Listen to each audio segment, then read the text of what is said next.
how many songs do you have to explore before you pick like the best three? Like what would you say is like your average between how many ideas I have versus actually make it to the final like special? Wait, repeat that one more time. That kind of cut out a little bit on me. So like how much research goes into it? Like you pick those songs, but how many songs do you have to explore before you pick the ones that are worth keeping? You have to pick the ones that are popular, and then you also have to figure out where people are going to push back on your thesis because we live in an argumentative and opinionated culture now. Mm-hmm. So I have to already know what you're going to say about what I'm saying and have something prepared for that because everything, the first thing anyone, I threw this around with a couple of friends, I bounced theories off of other comedians as well. Mm-hmm. And hey, man, what do you think about this bit? Black people don't write patriotic songs. We talk about cities, da da da da da. Yeah, but what about living in America? That's patriotic. And I go, yeah, but James Brown didn't write that.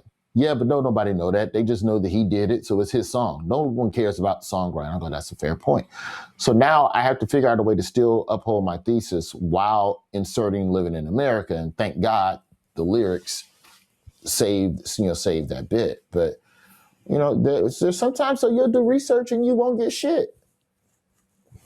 I mean, we're just talking about the bits that are kept. We're not talking about the ones that get dropped and they get stuck in mud that don't necessarily go from here to here, Mm-hmm. because you can have it and it's like there's a bit that I'm trying to work about mass shootings. I'm not sure if I'm going to be able to do it anymore because of what Chappelle did with his SNL monologue regarding how how the pandemic curbed mass shootings.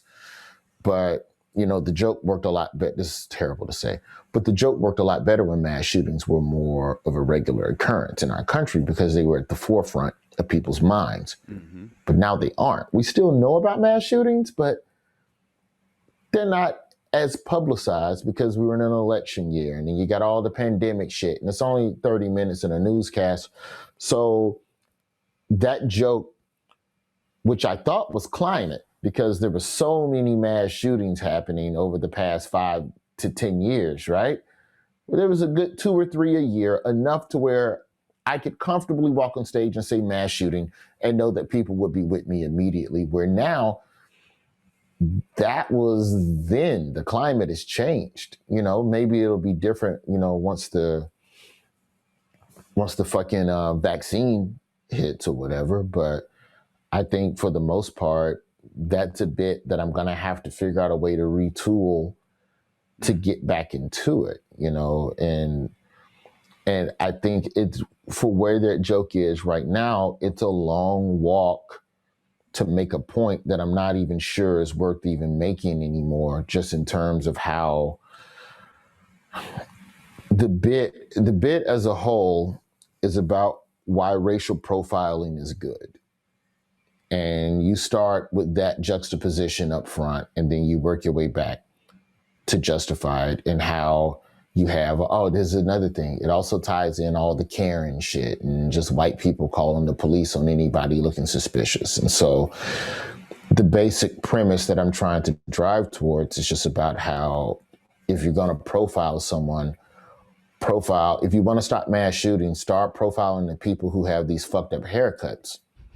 8 out of 10 mass shooters have a fucked up haircut. So, and when mass shootings happen, the first thing we do is talk to his parents and ask them why didn't they stop it. Don't talk to his parents, talk to the barber. The barber knew. The barber is the one. And so the whole bit is just about blaming mass shootings on barbers. Gotcha. Perfectly fine bit pre-COVID. Mm-hmm. Perfectly fine. But that's right now, that joke feels like a walk. So it'll get sent down to AAA and maybe we'll strip it for parts and it'll fit into something else.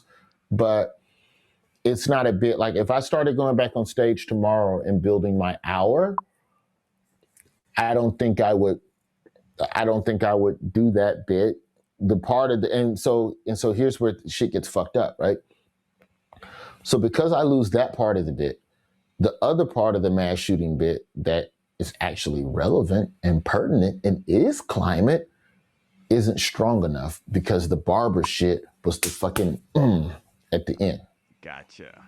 Because the whole front half of the bit is about, so without doing the bit, essentially, so my child bit someone in school, but it was a retaliation bite from another incident at school, right? And when you're the parent of a child that does something wrong, the school scrutinizes you as if you taught your child to be violent. And you can do everything right as a parent and your child still might fuck up. And it instantly made me feel sympathy for the parents of every mass shooter, da-da-da-da-da-da-da.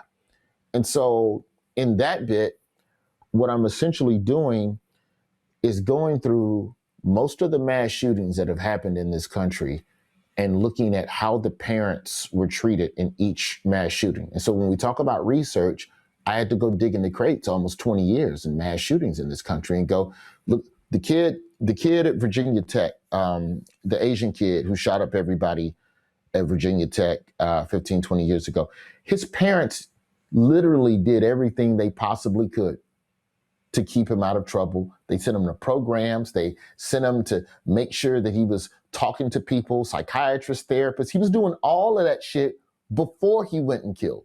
So there's this idea that every kid is hiding guns under the bed and mama don't know is false. So that's the argument I'm trying to make in that bit. Is just about how we can talk about mass shootings, but mass shooting good, mass shooting bad, gun control, no gun control. Here's the third angle. All right, mass shootings, whatever. But can we stop acting like every single parent is the one who drove the kid to the fucking gunshot? Wow.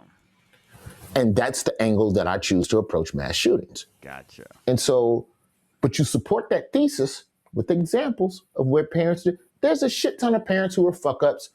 The kid who drove over in Wisconsin and killed two Black Lives Matter protesters with the AR-15, drove over from Illinois or whatever. His mama was the one that drove him to. There's definitely some fucked up parents, but let's not act like every single time it's the parent, because here's this shooting, the parents were doing this. Here's this shooting, the parents did this. Here, and so there was a mass shooter. I think it was in Pittsburgh. It wasn't the synagogue. It was a couple of years ago.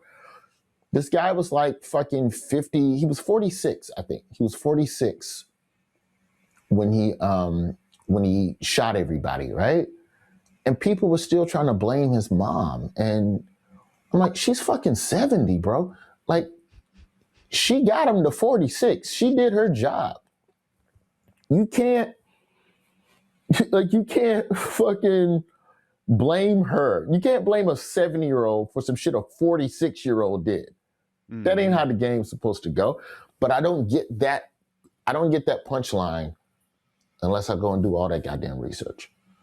But even still, all of that stuff is just a couple of funny quips, because you're still dealing with dead bodies. You're still saying the word mass shooting, which is just a fucking word for people.